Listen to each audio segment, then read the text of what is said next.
হুজুরদের বক্তব্যগুলো এরকম লড়বড়ে দেখা যায়। ভাঙ্গা কুড়ে ঘরের বক্তব্য মনে হয়, ধাক্কা দিতে এসে দেখো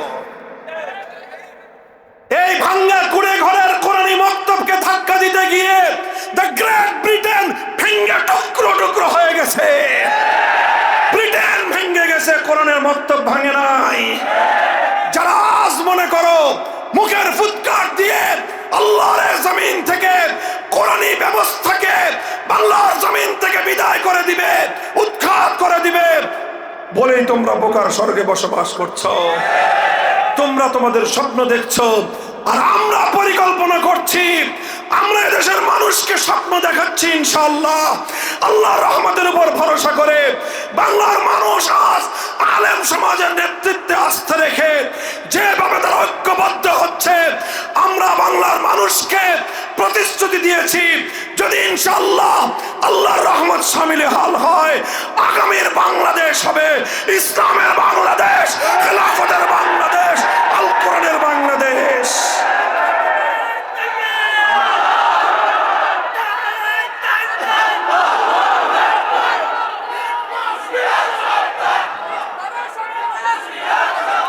এই সাথে থাকবেন তো, না খালি স্লোগান দিয়ে বাড়ি দিয়ে ঘুমাইবেন? হ্যাঁ, আছেন তো ইনশাল্লাহ? হ্যাঁ, শুধু মুখের কথা দিয়ে বিপ্লব আসে না। বাংলা ভাষায় একটা কথা বলে, মুখের কথা দিয়ে চিরা ভিজে না, চিরা ভিজাইতে হলে পানি লাগে। ঠিক তদ্রূপ বিপ্লব এমনি আসে না। বিপ্লবের জন্য প্রথমে ঘাম ঝরানো পরিশ্রম করতে হয়। পরিশ্রম শুধু হুজুররা করবে? হুজুররা তো আলহামদুলিল্লাহ আল্লাহর দ্বীনের জন্য উৎসর্গিত আছেই। সাধারণ মানুষ আলে বলে আমাদের সাথে জুড়তে হবে, ঘাম ঝরানো মেহনত করতে হবে। করবেন তো ইনশাল্লাহ? এরপরে দ্বিতীয় মেহনত হবে চোখের পানি দিয়ে আল্লাহর কাছে সাহায্য চাইতে হবে। যেইভাবে জুলাই বিপ্লবের আগে এদেশের নারী, শিশু, পুরুষ, আবাল, বৃদ্ধ, বনিতা তারা অকাতরে চোখের অশ্রু নজরানা দিয়ে আল্লাহর কাছে সাহায্য চাইছিল ঘরে ঘরে, ঠিক ওইভাবে আল্লাহর কাছে সাহায্য চাইতে হবে। এরপরে ঘাম আর অশ্রু দিয়ে যখন এইভাবে একটা পরিবেশ তৈরি হবে, চূড়ান্ত পর্যায়ে শেষ ধাক্কা দেওয়ার জন্য একটা শহীদি ঈদগাহ লাগবে। কিসের ঈদগাহ? নামাজের ঈদগাহ তো আছেই, শহীদি ঈদগাহ লাগবে, শহীদি ঈদগাহ।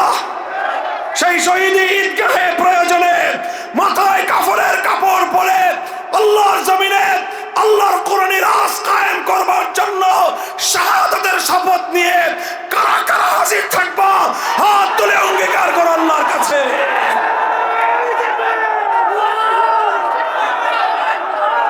ইনশাআল্লাহ। এই এগুলো শুধু কথার কথা? এই শুধু কথার কথা না শপথ? বলো শপথ, বলো অঙ্গীকার। ইসলামী সমাজ গঠনের অঙ্গীকার, কোরআনের সমাজ গঠনের অঙ্গীকার। কার সাথে অঙ্গীকার? কার সাথে? বলো কার সাথে? আল্লাহ পাক রব্বুল আলামিন এই অঙ্গীকার পূরণের তৌফিক দান করেন। নানাভাবে মুসলিম সমাজকে কোরআনের তেলাওয়াত থেকে বঞ্চিত করবার জন্য বহুমুখী ষড়যন্ত্র তাদের। আগে এক সময় আমাদের দেশের সাধারণ শিক্ষা প্রতিষ্ঠান, স্কুলের সময় শুরু হতো এমন একটা সময়, এই 8টা 9টা 10টা সকালবেলা সাবাহি মক্তবে বাচ্চারা কোরআন তেলাওয়াত শিখত। নানা কৌশলের মাধ্যমে কিন্ডার গার্ডেন এটা সেটা নাম দিয়ে ঘরে ঘরে, পাড়ায় পাড়ায়, মহল্লায় মহল্লায়। ওই যে আমাদের একটা মন্ত্রী ছিল আগে, বলছিল ব্যাঙ্গের ছাতার মতো মাদ্রাসা গজে উঠছে। ব্যাঙ্গের ছাতার মতো মাদ্রাসা গজিয়ে ওঠে না, ব্যাঙ্গের ছাতার মতো এই সকল কিন্ডার গার্ডেন গজায় উঠছে। কিন্ডার গার্ডেনকে আমরা ব্যাঙ্গের ছাতা বলি না। শিক্ষা প্রতিষ্ঠান, যে কোনো শিক্ষা প্রতিষ্ঠান হোক, আমরা সেগুলোকে অনার করি, সম্মান জানাই এবং আমরা এগুলোকে স্বাগত জানাই। কিন্তু কথা হলো, যেই শিক্ষা প্রতিষ্ঠান গড়ে উঠে মুসলমানের সন্তানকে আল্লাহর কোরআনের তেলাওয়াত থেকে বঞ্চিত করার জন্য, যেই শিক্ষাঙ্গনের সকল কর্ম পরিকল্পনা তৈরি হয় মুসলমানের সন্তানদেরকে কোরআনী শিক্ষা থেকে, কোরআনের আলো থেকে বঞ্চিত করার জন্য, সেটাকে আমরা ষড়যন্ত্র ছাড়া আর কিছুই অভিহিত করতে পারি না। মুহতারাম হাজিরিন, আমরা বলি সারা দুনিয়া শিখো, আমাদের কাছে শিখতে মনে না চায় তাদের কাছেই শিখো। মুসলমানদেরকে আমরা বলি, তোমাদের সন্তানদেরকে আলেম ওলামাদের তত্ত্বাবধানে শিক্ষিত করতে যদি মনে না চায়, ঠিক আছে, ওয়েলকাম, তোমরা অন্যদের কাছেই শেখাও, যেখানে ইচ্ছা সেখানে শেখাও। শুধু আমাদের একটা অনুরোধ তোমাদের হাতে পায়ে ধরে আমরা জানাই, সেটা হলো এই, তোমার সন্তান অন্য সব কিছু শেখার আগে তাকে তোমার রবের নাম শিক্ষা দাও। তোমার সন্তানকে সব কিছু শেখার আগে, এবিসিডি সরে ও সরে আ সব কিছু শিক্ষার আগে বিসমিল্লাহির রহমানির রহিম শেখাও। অন্য সব শিক্ষার আগে তাকে তোমার রব আল্লাহের নামের সঙ্গে তাকে পরিচিত করো। হে মুসলমান, এটাই হলো আমাদের বিপ্লবের বুনিয়াদ তৈরি করে। কচি হৃদয়ের ভিতরে আল্লাহর কোরআনের তেলাওয়াতের বীজ যখন রোপণ করে দেওয়া হয়, এরপরে তুমি দুনিয়ার তাকে যেখানেই পাঠাও, ইনশাআল্লাহ শিশু বয়সে যেই সন্তান আল্লাহর কোরআনের শিক্ষা গ্রহণ করেছে, নাসার বিজ্ঞানী হয়ে চাঁদের দেশে গেল, তার পক্ষ থেকে আল্লাহর কোরআনের নূর বিচ্ছুরিত হবে ইনশাআল্লাহ। আমাদের বুনিয়াদি বিপ্লবী কর্মসূচি হলো এইটাই ভাই। এটা আমাদের বড় কাজ, এটা আমাদের বড় কাজ না, আসলে এটা আল্লাহ প্রদত্ত সর্বশ্রেষ্ঠ নবীর সর্বশ্রেষ্ঠ কর্মসূচি। এটা আমি আর আপনি বুঝি না। অনেক সময় আমরা মনে করি এই যে একটা মক্তব চালায় হুজুররা, এই যে হাফিজুর রহমান সিদ্দিকী সব কাম পায় না, এই যে বাচ্চাদেরকে মক্তবে পড়ানোর জন্য ভর্তি করায়, এটা মামুলি মনে করবেন না। এটা মামুলি জিনিস নয়, এটা সেই কর্মসূচি ইহুদি খ্রিস্টানরা, ইসরায়েল আমেরিকানরা, তারা তাদের সকল ষড়যন্ত্র এই মুসলমানদের আগামী সন্তানদেরকে কোরআনের শিক্ষা থেকে বঞ্চিত করার জন্য তারা নিয়োজিত করেছে। ইয়াতলু আলাইহিম আয়াতিহি, এই জন্য তেলাওয়াতে কিতাবুল্লাহ এটা এমন একটা জিনিস, যেই ঘরে কোরআনের তেলাওয়াত হয় সেই ঘরের সন্তান সহজে বিপদগামী হয় না। যেই ঘরে কোরআনের তেলাওয়াত হয় সেই সব ঘর থেকে ওসমান হাদিরা জন্ম নেয়। পৃথিবীর সমস্ত বিশ্ববিদ্যালয়ের শিক্ষা তাকে আল্লাহর কোরআনের নূর থেকে বঞ্চিত করতে পারে না। সব শিক্ষা গ্রহণ করার পর আবার তার হৃদয় থেকে আল্লাহর কোরআনের নূর উচ্ছ্বরিত হয়। শুধু তাই সে একা নূরানি আলোকিত হয় তা নয়, গোটা দেশ এবং সমাজ তার কোরআনের আলোয় উদ্ভাসিত হয়ে ওঠে। এই জন্য মুহতারাম হাজিরিন, তেলাওয়াতে কিতাবুল্লাহ এটা এক বৈপ্লবিক কর্মসূচি, এটা একটা ঐতিহাসিক কর্মসূচি। পৃথিবীতে অন্য সব শক্তির মোকাবেলা করার মতো হাতিয়ার পাশ্চাত্যের কাছে আছে, ইহুদি খ্রিস্টানদের কাছে আছে, আধিপত্যবাদী ভারতের কাছে আছে।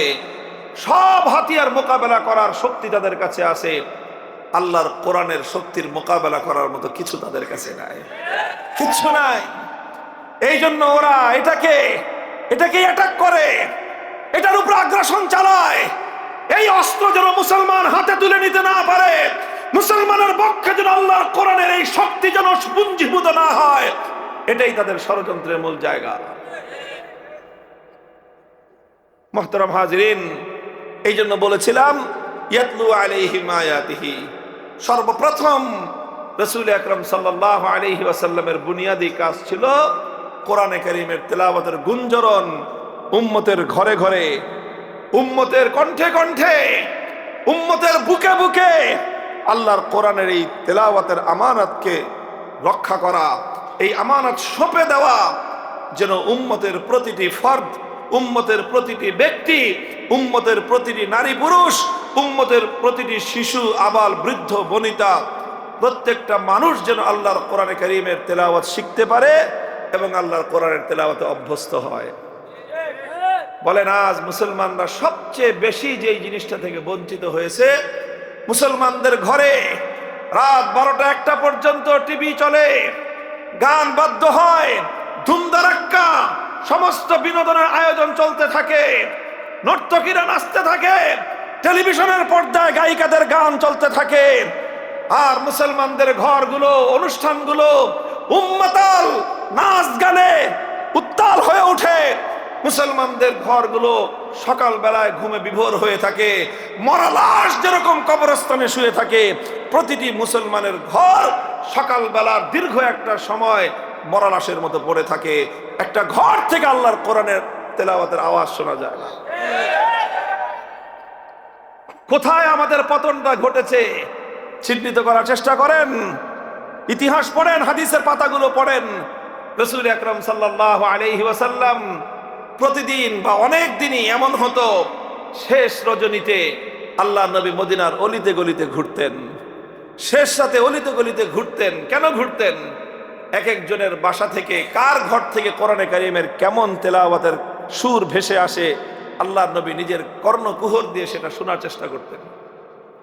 এমন কোন ঘর থাকতো না, এমন কোন ঘর খুঁজে পাওয়া যাবে না মুসলমানদের বিজয়ের যুগে, মুসলমানদের উত্থানের সেই সময়টায়, মুসলমানদের স্বর্ণালী সেই যুগে।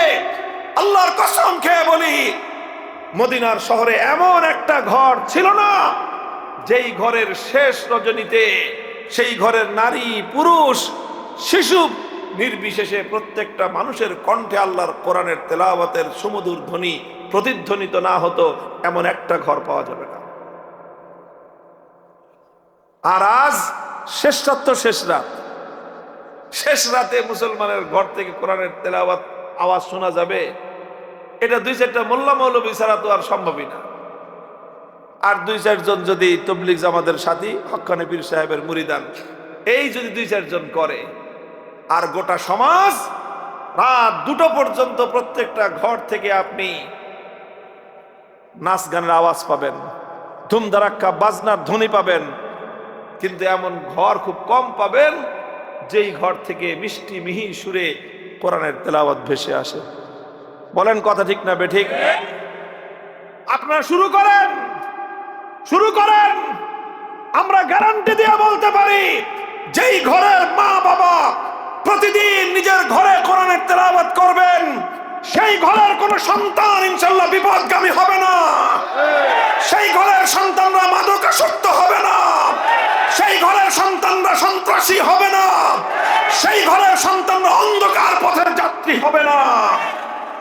সেই ঘর থেকে ইনশাআল্লাহ শরীফ ওসমান হাদিরাই জন্ম হবে। কোরআনের তেলাওয়াতকে জাগ্রত করেন, সমাজ বদলে যাবে ইনশাআল্লাহ।